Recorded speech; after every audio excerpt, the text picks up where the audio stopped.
अनुरोध करूंगा कि आप आए और पूरी जनता को आप इस मंच के माध्यम से जनता का आप बहुत जिंदाबाद, ताकर धामी जिंदाबाद, ताकर धामी जिंदाबाद, धर्म रक्षक धामी जिंदाबाद। भारत माता की, भारत माता की, रणकोची मैया की, रणकोची मैया की, पूर्णागिरी मैया की, गोलजू महाराज की, शारदा मैया की। आज विभिन्न योजनाओं के शिलान्यास और लोकार्पण के अवसर पर मां रणकोची के इस पावन स्थान पर आयोजित इस जन संवाद कार्यक्रम में मंच पर आसीन भारतीय जनता पार्टी श्री गोविंद सामंत जी, प्रदेश मंत्री श्री निर्मल महाराज जी, चेयरमैन नगर पालिका परिषद टनकपुर श्री विपिन कुमार जी, नगर पालिका परिषद चंपावत की चेयरमैन श्रीमती प्रेमा पांडे जी, ब्लॉक प्रमुख चंपावत अंचला बोरा जी, जिला पंचायत सदस्य श्री शैलेश जोशी जी, अध्यक्ष संकल्प सेवा समिति रणकोची मंदिर श्री नारायण सिंह रेंसवाल जी, मुख्य पुजारी और जिनके आज विशेष आग्रह पर मैं भी जैसा यहाँ पर अभी बोल रहे थे सब लोग कि इस जिम्मेदारी में आने के बाद तो मैं पहली बार आया, लेकिन इससे पहले भी मैं मां रणकोची के यहाँ पर दर्शन कर चुका हूँ। उनका आशीर्वाद लेने का मुझे सौभाग्य मिला है। इस गांव में मैं अनेक लोगों से उस दौरान मेरी भेंट भी हुई थी। यहाँ पर खिचड़ी का प्रसाद भी हम लोगों ने ग्रहण किया था। और आज श्री हरीश भट्ट जी ने और रंसवाल जी ने इस पूरे कार्यक्रम के सेतु बनने का काम किया। श्री हरीश भट्ट जी, मुख्य पुजारी रणकोची मंदिर, श्री शिवराज सिंह कठायत जी, श्रीमती बबीता देवी जी, ग्राम प्रधान रियासी बमनगांव, भारतीय जनता पार्टी के जिला महामंत्री श्री मुकेश कलखुड़िया जी, पूरन महाराज जी, मंडल अध्यक्ष तल्लादेश श्री कैलाश सिंह बोरा जी, पुष्पा विश्वकर्मा जी, जिला पंचायत की सदस्य, और हमारे गुरु गोरखनाथ के वहाँ के पूज्य संत जो हमारे बीच में आए, मैं उनकी उपस्थिति को भी सादर प्रणाम करता हूँ। और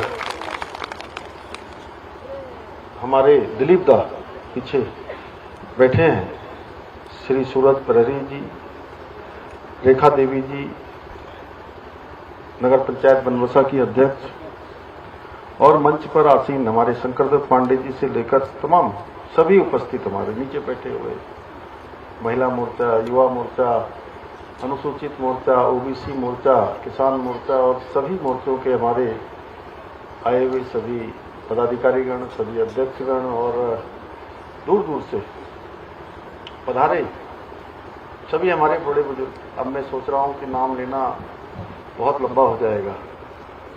क्यों रोहतास जी?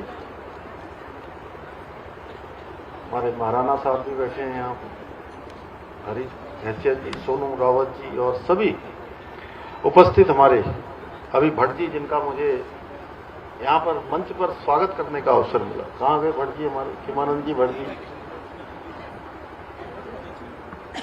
हिमानंद भट्ट जी,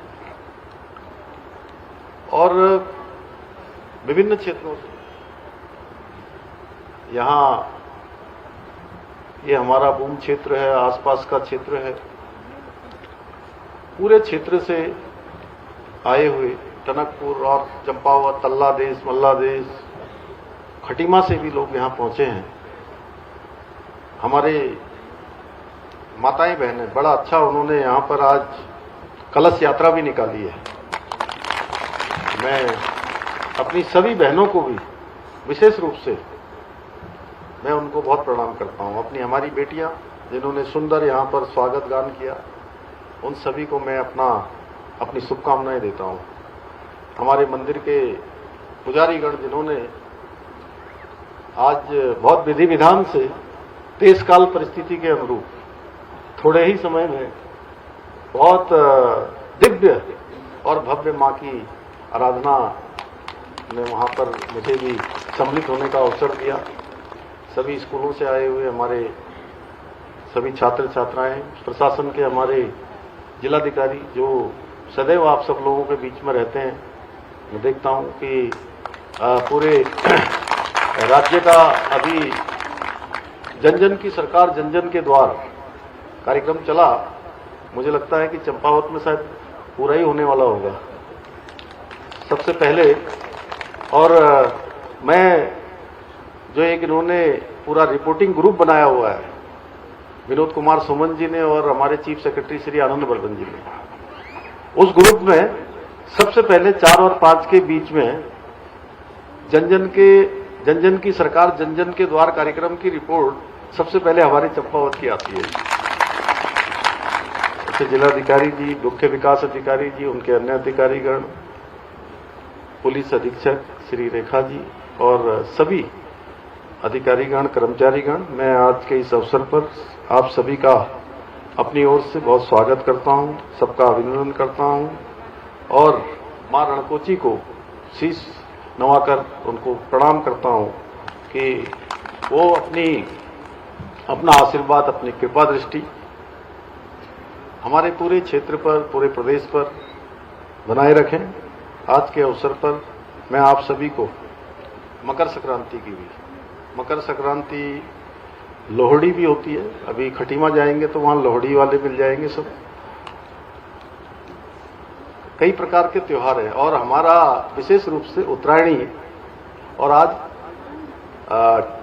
कहीं कल हो रहा है, कहीं परसों भी हो रहा है, लेकिन आज से ही आप लोगों ने शुरू कर दिया है। रात से अभी गोविंद सामंत ने बताया कि यहाँ पर आज कलश यात्रा हो रही है और उसके बाद सांस्कृतिक कार्यक्रम होंगे, फिर गंगा स्नान होगा।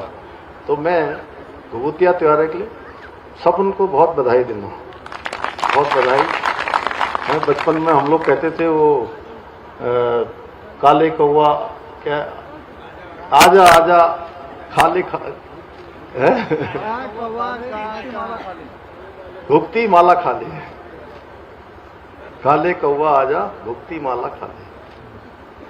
तो बड़ा मन प्रसन्न हो जाता था और बड़े सवेरे से जो है बिल्कुल नहा धो के, रात से नींद ही नहीं आती थी कि सवेरे सवेरे 4-5 बजे उठना है और सबसे पहले जो है पिठा अठा लगा के बिल्कुल जो है पूड़ी और मांस का जो बड़ा होता था बना हुआ लंबी माला पहन के बिल्कुल छत में। और आजकल तो थोड़ा मैं देख रहा हूं कि कौवों को भी बड़ी मुश्किल से जो है ढूंढने पर मिलते हैं, बहुत मुश्किल से मिलते ही नहीं। तो ये त्योहार हम सबका, ये हमारे लिए बहुत सांस्कृतिक हमारी विरासत है। ये मेरा सौभाग्य है कि आज मुझे मां रणकोची की इस पवित्र भूमि पर आप सब लोगों के बीच में आने का अवसर मिला है और जनसंवाद कार्यक्रम के माध्यम से चंपावत जनपद के मेरे सभी परिवारजनों से मिलने का भी सौभाग्य प्राप्त हुआ है। भाइयों बहनों, मुझे प्रसन्नता है कि आज हम चंपावत जनपद के अंतर्गत लगभग 182 करोड़ रुपए की लागत की 23 विकास परियोजनाओं का लोकार्पण और शिलान्यास कर रहे हैं। मुझे पूरा विश्वास है कि ये सभी योजनाएं क्षेत्र के आधारभूत जो सुविधाएं हैं, उन सुविधाओं को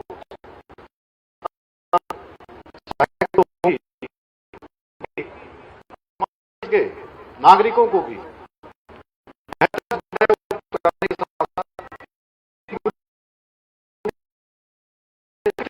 रूप से विकास करने का काम भी करेगी। और ये हमारा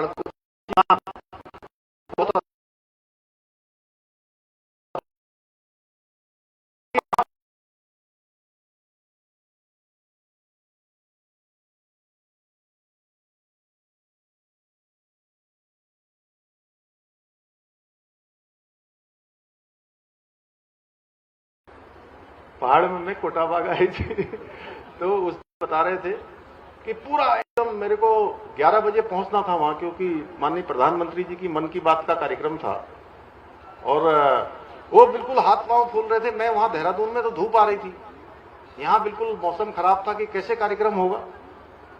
मैंने कहा चलो जी चलते हैं, देखते हैं। और जब हम वहां पहुंचने को हुए उससे पहले ही वहां बिल्कुल धूप आ गई, सूर्य भगवान आ गए और बिल्कुल बादल हट गए, कोहरा छट गया और सूरज निकल गया। और ऐसा ही जो है एक दिन देवीधुरा में हुआ, इसके पिछली बार 2024 में मेरे को बताया कि मौसम खराब रहेगा पूरे दिन भर, आप आ ही नहीं सकते हैं। तो वो हेलीकॉप्टर के जो हमारे पायलट साहब थे उन्होंने कहा साहब, मैं खटीमा ही था, पहले चंपावत था, चंपावत से खटीमा, खटीमा से फिर वहां जाना था। तो बोले कि यहां से कहां जाएंगे इसके बाद। मैंने कहा यहां से फिर अब क्या देहरादून चल देना, नहीं जा पाएंगे। तो वो राम सिंह कैड़ा जी एक छत्र लेकर आए थे चढ़ाने के लिए मेरे नाम पर। तो मैंने उनसे कहा कि मैं आऊंगा अब, लेकिन मैं फिर फोन किया, मैंने कहा राम सिंह जी अब ये मुश्किल हो पा रहा है, लग रहा है मौसम नहीं बन रहा है, तो आप ही छत्र चढ़ा देना पंडित जी से विधि विधान करके। तो मैं बैठा उसमें और रीठा साहब के पास पहुंचने वाले थे। आज सहयोग से ये दिनेश यादव भी मेरे साथ है डी अफसर। कहां गए दिनेश यादव? तो मैंने जो है वो मैया का ध्यान किया वहां पर पहुंच के, और जूते उतारे और मैया का ध्यान किया कि मैया मैं नहीं आ पा रहा हूं शायद, आप ये छत्र जो है इसको आप स्वीकार कर लेना। और जैसे ही मैंने आंख खोली 1-2 मिनट का ध्यान करते हुए मुझे मां बाराही का मंदिर दिखाई देने लग गया। मैंने कहा नहीं तुम्हारा मां बाराही का मंदिर दिखाई देने लगा। तो उन्होंने कहा पहुंच गए साहब। मैंने कहा नीचे कोहरा होगा, लगता है ऊपर तो दिख रहा है मंदिर, नीचे नहीं होगा। वो लेके सीधे पायलट ने उन्होंने उसको लैंड करवा दिया, जमीन पर उतार दिया। और वहां एक भी आदमी नहीं था, क्योंकि उनको ये पता लग गया था कि पहले से बता दिया था कोई यहाँ पर आज हेलीकॉप्टर नहीं उतर पाएगा, इसलिए जो है हम वो सब चले गए वापस। फिर दौड़ दौड़ के आए और उसके बाद 3 घंटे हम लोग कार्यक्रम में रहे। 3 घंटे कार्यक्रम करने के बाद फिर वापस गए, फिर उसके बाद फिर वैसे ही अस्पताल फिर से जो है। तो मैं सूर्य भगवान को भी प्रणाम करता हूं। भाइयों बहनों, आज हमारे प्रधानमंत्री श्री नरेंद्र मोदी जी के कुशल नेतृत्व में और उनके मार्गदर्शन में हमारी सरकार हमारे सांस्कृतिक स्थान, धार्मिक स्थान, उसके समग्र विकास के लिए, पुनर्निर्माण करने के लिए, पहचान को सुरक्षित करने के लिए संकल्पित होकर काम कर रही है। जहां हम एक और शहरी क्षेत्रों का विकास कर रहे हैं, वहीं सुदूरवर्ती हमारे पर्वतीय क्षेत्रों का, उसमें सड़क हो, पेयजल हो, स्वास्थ्य हो, शिक्षा हो, ऐसे सभी इंफ्रास्ट्रक्चर आज हम मजबूत कर रहे हैं। हम राज्य की जो सामाजिक विरासत है उसके संरक्षण और संवर्धन के लिए भी काम कर रहे हैं। हमारी सरकार उत्तराखंड को, देवभूमि उत्तराखंड को विश्व की आध्यात्मिक राजधानी के रूप में स्थापित करने के लिए संकल्पित होकर निरंतर कार्य कर रही है। हम केदारखंड की भांति ही मानसखंड के पौराणिक मंदिरों के पुनरुत्थान का भी काम, सौंदर्यीकरण, ये सब संकल्पित होकर कर रहे हैं। इसी क्रम में आज रणकोची मंदिर में इसके पुनर्निर्माण एवं पर्यटन अवस्थापना से जुड़े आज विभिन्न कार्यों का यहाँ पर शिलान्यास हुआ है। मां बाराही देवी मंदिर, बालेश्वर मंदिर, पाताल रुद्रेश्वर मंदिर, मां पूर्णागिरी मंदिर, ये सभी इन क्षेत्रों का धार्मिक एवं सांस्कृतिक पर्यटन को, इनके विकास को करने के बाद एक नई गति प्रदान हो रही है। इसके अलावा घटोत्कच, हिडम्बा मंदिर, खेती खान स्थित सूर्य मंदिर, सप्तेश्वर महादेव, लधौनधुरा सिद्ध नरसिंह मंदिर, भिंगराड़ा, मल्लाडेश्वर, कांतेश्वर, मानेश्वर, भागेश्वर, ताड़केश्वर, डिप्टेश्वर, झालीमाली जैसे क्षेत्रों के कई पौराणिक मंदिरों, विभिन्न सुविधाओं को विकसित किया जा रहा है। हम मां पूर्णागिरी के मंदिर जाने वाले रास्ते को, उसके रोप वे को, और इसके साथ ही हमारे दिलीप दा पीछे बैठे हैं, लगातार जब भी आते हैं मुझे बाबा के स्थान पर बुलाते हैं, बाबा गोरखनाथ जी के स्थान। हमारे बाबा जी बैठे हैं, ये भी आते हैं हर 6 महीने में, 2 महीने में, 3 महीने में। शायद मुझे लगता है गोरखनाथ जी इनको मेरे पास भेज देते हैं वहां से। इनको होता है कि जाओ यहां से शक्ति देकर आओ। अभी आए थे, जब आते हैं तब कहते हैं आओ। लेकिन मैं मानता हूं कि ऐसे स्थानों पर आना किसी के भी अपने हाथ में नहीं होता है। अगर मणकोची मैया के मंदिर में भी मैं भी आया हूं, आप सब भी आए हैं, तो सब लोग आप लोग मैया की कृपा से और उनकी इच्छा से आए हैं, उनके आदेश से आए हैं। ऐसे स्थान पर कोई अपने आप नहीं आ पाता है। तो गोरखनाथ जी का मंदिर, उसके मार्ग का चौड़ीकरण भी हम करा रहे हैं। यही नहीं, पर्यटन क्षेत्र को बढ़ावा देने के लिए इस क्षेत्र में एक बहुत बड़ा समृद्धि का कारण हमारा शारदा कॉरिडोर आने वाले समय में होने वाला है।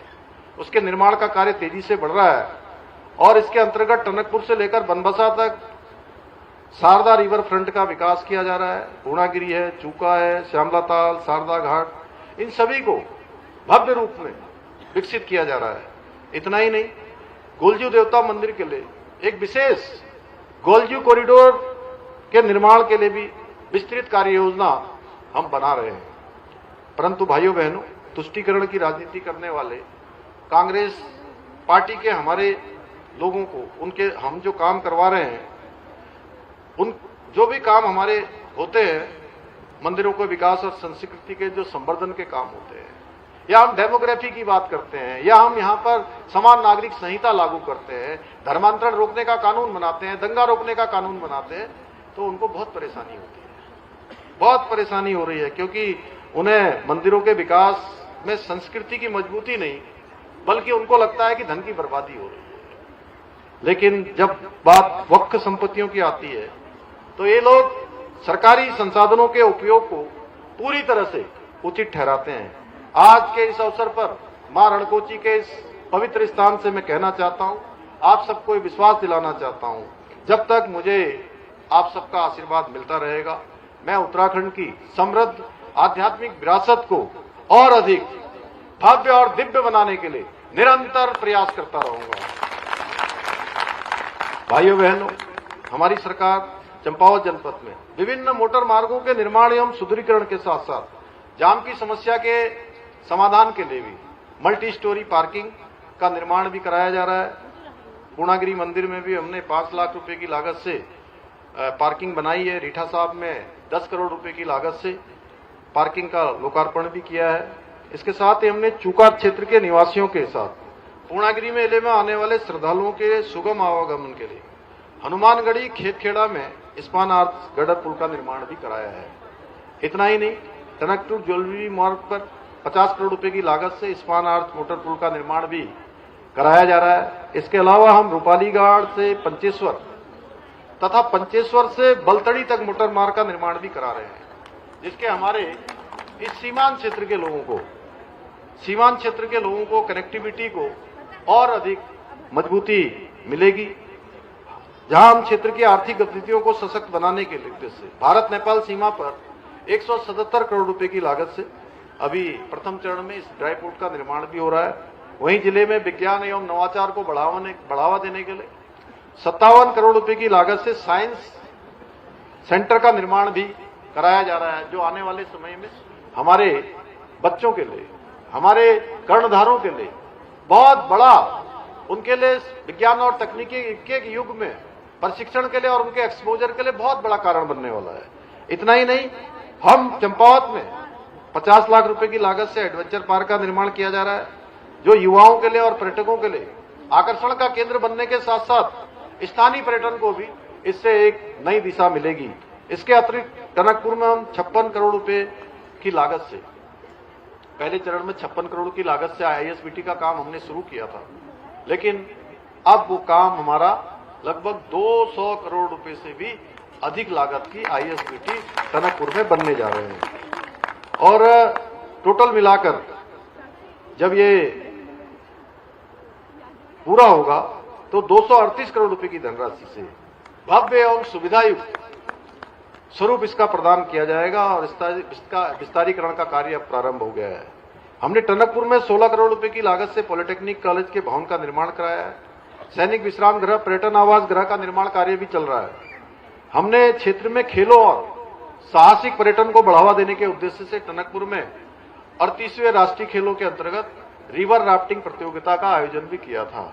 और यही हमारा बूम क्षेत्र, यही हमारा चूका का क्षेत्र, आसपास का क्षेत्र, ये क्षेत्र अब 38वें राष्ट्रीय खेलों के माध्यम से विश्व के मानचित्र में आ गया और एक Guinness book of world record जो है इस क्षेत्र ने बनाने का काम किया कि रात में राफ्टिंग की प्रतियोगिता का यहां पर आयोजन हुआ।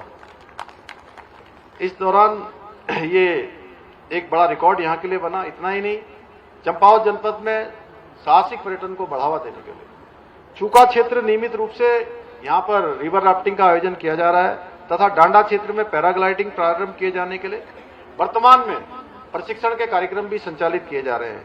भाइयों बहनों, अब विकास की कार्यों की लिस्ट इतनी लंबी है कि इन सभी के नाम ले पाना संभव नहीं है। एक बड़ी लिस्ट हमारे ये नोडल अधिकारी जी और लाए थे, कहां चली गई, वो भी बड़ी लिस्ट है वो। तो बस मैं इतना ही कहना चाहता हूं आपसे कि आपने जो मुझे अपना आशीर्वाद दिया, आपने मेरा साथ दिया और मुझे हमेशा एक साहस प्रदान किया, हमेशा एक मनोबल मेरा बढ़ाने का काम किया। मैं बस इतना विश्वास आपको दिलाता हूं कि मैंने कहा था आपके इस भाई ने, आपके इस बेटे ने, आपके इस साथी ने कि हम चंपावत को आदर्श जिला बनाएंगे। ये वचन मैंने जो आपको दिया था वो बहुत जल्द पूरा होगा। और जिस प्रकार से विकास कार्य यहां आज तेजी से आगे बढ़ रहे हैं, सचमुच मुझे लगता है कि हमारा चंपावत आदर्श चंपावत बनेगा, बहुत जल्दी बनेगा और आदर्श चंपावत से ही आदर्श उत्तराखंड का मार्ग प्रशस्त होगा। भाइयों बहनों, देवभूमि उत्तराखंड के जो सांस्कृतिक मूल्य हैं, उन मूल्यों को स्वरूप को बनाए रखने के लिए हमारी सरकार ने अनेक काम किए हैं। जहां धर्मांतरण रोकने के लिए कानून लगाया है, लव जिहाद, लैंड जिहाद, थूक जिहाद जैसी घृणित मानसिकताओं के खिलाफ हम कार्रवाई कर रहे हैं। इसके अतिरिक्त प्रदेश के अंदर जिन लोगों ने सरकारी जमीनों पर कब्जा किया है, कहीं हरा कपड़ा, कहीं नीला कपड़ा, कहीं पीला कपड़ा डालकर, उनके खिलाफ भी हम कड़ी कार्रवाई कर रहे हैं। हमने राज्य में इस सुनियोजित रूप से होने वाले अतिक्रमण को, इस लैंड जिहाद को, इसको अतिक्रमण से मुक्त करवाते हुए 10,000 एकड़ से अधिक जमीन अभी तक इन लैंड जिहादियों से मुक्त कराने का काम भी किया है। पता नहीं, जब हम इन पर भी काम करते हैं तो हमारे कांग्रेस के मित्रों को इससे भी बड़ी परेशानी होती है। लैंड जिहाद पर कार्रवाई करने से उनको बहुत दिक्कत होती है, क्योंकि इन्हें लैंड जिहाद करने वाले लोग अच्छे लगते हैं। कांग्रेस ने हमारी जो देवभूमि है, इस देवभूमि की डेमोग्राफी को भी खराब करने का काम किया है। ऐसे ऐसे स्थानों पर विशेष समुदाय के लोगों को बसाने का काम किया है जहां उस समुदाय के लोगों का कोई अस्तित्व नहीं होता था, कोई नामो निशान नहीं होता था। लेकिन कांग्रेस की आंखों पर पड़ी वोट बैंक के पट्टी, इसके चक्कर में उनको लैंड जिहाद कहीं नजर नहीं आता है, सरकारी जमीनों पर कब्जे कहीं नजर नहीं आते हैं। डेमोग्राफी जो देवभूमि की खराब हो रही है वो उनको कहीं नजर नहीं आता है। देवभूमि का जो देवत्व, जिससे राज्य का नुकसान हो रहा है, हमारी भावी पीढ़ी, उनके लिए एक असुरक्षा का वातावरण तैयार हो रहा है। भाइयों बहनों, हमने तय किया है कि किसी भी कीमत पर हम अपने आने वाली भावी पीढ़ी को, हम अपने बच्चों को असुरक्षित उत्तराखंड नहीं देंगे, हम उनको सुरक्षित उत्तराखंड सौंपेंगे। यह हमारा संकल्प है कि हम सुरक्षित उत्तराखंड उनको देकर जाएंगे। ऐसा उत्तराखंड जहां उनका भविष्य सुनहरा हो, किसी प्रकार के उनके सामने कोई खराब स्थिति पैदा न हो। मैं आपको आश्वस्त करना चाहता हूं कि हम देवभूमि की पवित्र भूमि पर किसी प्रकार के जिहाद को पनपने नहीं देंगे, किसी जिहादी को पनपने नहीं देंगे। भाइयों बहनों, हमने समान नागरिक संहिता का कानून लागू करके सभी नागरिकों के लिए समान कानून की स्थापना की है। इस कानून के अंतर्गत अब कोई किसी जाति का होगा, किसी पंथ का होगा, किसी समुदाय का होगा, किसी वर्ग का होगा, देवभूमि उत्तराखंड में सबके लिए एक समान कानून होगा। और मेरी बहनों के लिए, मेरी बेटियों के लिए उनकी सुरक्षा भी होगी, उनका सशक्तिकरण भी होगा। 50% जो आबादी है आज हमारी बहनों की, मातृशक्ति की, बेटियों की, उस 50% का ये 100% की गारंटी का कानून समान नागरिक संहिता का कानून है। भाइयों बहनों, अब हम यूसीसी लागू करते हैं तो हमारे कांग्रेसी मित्रों को उसमें भी परेशानी है। उन्हें लगता है कि उनके चहेते समुदाय के लोगों के अधिकार छीन लिए जाएंगे। अब आप ही बताइए, किसी महिला का उत्पीड़न करने का, महिलाओं को शोषण करने का, उनके साथ अन्याय करने का क्या किसी सभ्य समाज में एक स्वीकार्य हो सकता है क्या? बताइए आप लोग, किसी सभ्य समाज में क्या अब आज के इस ज्ञान विज्ञान के युग में क्या इस प्रकार की चीजें, इस इस प्रकार की पुरानी मानसिकताएं, एक कट्टरवादी मानसिकताएं चल सकती हैं क्या? भाइयों बहनों, उत्तराखंड में पनप रही जो विभाजनकारी मानसिकता है, उस पर अंकुश लगाने के लिए हमने राज्य के अंदर नया कानून लाकर मदरसा बोर्ड को भी समाप्त करने का निर्णय लिया है। अब उत्तराखंड में जितने भी मदरसे चलेंगे वो मदरसे सरकारी बोर्ड के द्वारा जो निर्धारित पाठ्यक्रम होगा वही पाठ्यक्रम पढ़ाया जाएगा। हम देवभूमि में इस प्रकार की मानसिकता को पनपाने वाले अलगाववादी केंद्र नहीं बल्कि ज्ञान और संस्कार के मंदिर स्थापित करना चाहते हैं। अल्पसंख्यक के स्कूलों में भी गुरुवाणी गूंजेगी तो उसमें हमारे कांग्रेस के मित्रों को क्या परेशानी है भाई? आप ही बताइए। हमने बच्चों को गुमराह करने वाले 250 से अधिक अवैध मदरसों पर ताला लगाने का भी काम किया है कि अब उनमें कोई बच्चों को गुमराह करने वाली शिक्षा नहीं दी जाएगी। इसमें भी अब क्या परेशानी होनी चाहिए? इसमें भी परेशानी है। इसमें भी कहते हैं, हमने तो कहा भाई हम तो सबको शिक्षा का अधिकार देना चाहते हैं, हमारे सब बच्चे चाहे वो किसी भी वर्ग के, उनको अच्छी शिक्षा मिलनी चाहिए। अब उनको कोई पुरानी 500 वर्ष पुरानी कबीलाई मानसिकता थोड़ी ना पढ़ाई जानी चाहिए। जब हम सनातन धर्म को बदनाम करने वाले, षड्यंत्र करने वाले तत्वों के विरुद्ध सख्ती से कार्रवाई करते हैं तो इसमें भी हमारे कांग्रेसी मित्रों को पेट में दर्द होने लगता है, उनका पेट दुखने लगता है।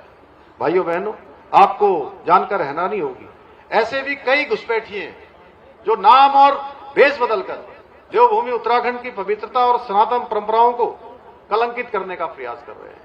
कोई धर्म के मार्ग पर आते हैं, उनके धर्म के मार्ग से भटकाने का काम करते हैं, धार्मिक भावनाओं को आहत करने का काम करते हैं। मारीच की तरह जब हनुमान जी संजीवनी लेने जा रहे थे तो मारीच भेष बदलकर कालनेमी के रूप में उनका मार्ग रोकने का काम करता है, जबकि हनुमान जी भगवान राम के आदेश से संजीवनी लेने जा रहे थे। उसी प्रकार से जो लोग धर्म की खोज के लिए आते हैं, उनके मार्ग को भटकाने का काम एक कालनेमी कर रहे थे। हम उनके खिलाफ भी हमने ऑपरेशन कालनेमी के माध्यम से ऐसे पाखंडियों को और ऐसे विधर्मियों को गिरफ्तार करने का काम किया है। इसके अलावा हमारी सरकार प्रदेश की जमीनों को भू माफियाओं से बचाने के लिए प्रदेश में पहली बार हमने भू कानून भी लेकर आई है। हमारे द्वारा किए गए इन सभी निर्णयों के कारण आज पूरे देश में, आप सब भी कहीं देश में आप सबके नातेदार, रिश्तेदार, आस पड़ोस के लोग जो रहते हैं, तो उनको भी आज एक गौरव की अनुभूति होती है कि हम देवभूमि उत्तराखंड के रहने वाले हैं। वो भी कहते हैं, चाहे दुनिया में रहते हो, देश में कहीं रहते हो, भाइयों बहनों, और देश भर में मानव अधिकारों के नाम पर सनातन धर्म को जो बदनाम करने वाले हैं, वो सारे के सारे एकजुट हो रहे हैं और कांग्रेस के साथ मिलकर अरबल नक्सल गैंग बनाकर हमारी सरकार के खिलाफ षड्यंत्र करने में जुटे हुए हैं। मैं आज के इस अवसर पर आप सब लोगों से यह आह्वान करना चाहता हूं कि आप लोग देवभूमि के संरक्षक हैं, इसलिए अपने अपने स्तर पर इस प्रकार की जो मानसिकता है, जो विरोध की मानसिकता है, अरबल नक्सल गैंग की मानसिकता है, टूल किट वाले लोग हैं, सुनियोजित सिस्टम बनाकर, एक इको सिस्टम बनाकर जब हम विकास की बातें करते हैं, हम सनातन की बातें करते हैं, उसको रोकने का काम करते हैं। ऐसी मानसिकता को करारा जवाब दें, स्पष्ट कर दें कि देवभूमि उत्तराखंड में, जहां देवों की भूमि है, 4 धाम, आदि कैलाश, मां पूर्णागिरी से लेकर मां गोलजू से लेकर हमारे अनेक स्थान, गंगा मैया, यमुना मैया, शारदा मैया, रणकोती मैया जैसे स्थान है, इन स्थानों से, इस देवभूमि से इनकी साजिश बिल्कुल भी बर्दाश्त नहीं की जाएगी। इनको एक्सपोज कर दिया जाएगा। भाइयों बहनों, हमारी सरकार ने प्रदेश में भर्ती प्रक्रियाओं को पारदर्शी बनाने और नकल माफियाओं पर अंकुश लगाने के लिए देश का सबसे सख्त नकल विरोधी कानून लागू किया। इसी का परिणाम है कि पिछले 4 वर्षों में 27,000 युवाओं को सरकारी नौकरियां प्राप्त हुई हैं, जो अपने आप में रिकॉर्ड है। और ये 27,000, इस 27,000 में 2,000 और जुड़ने वाली हैं।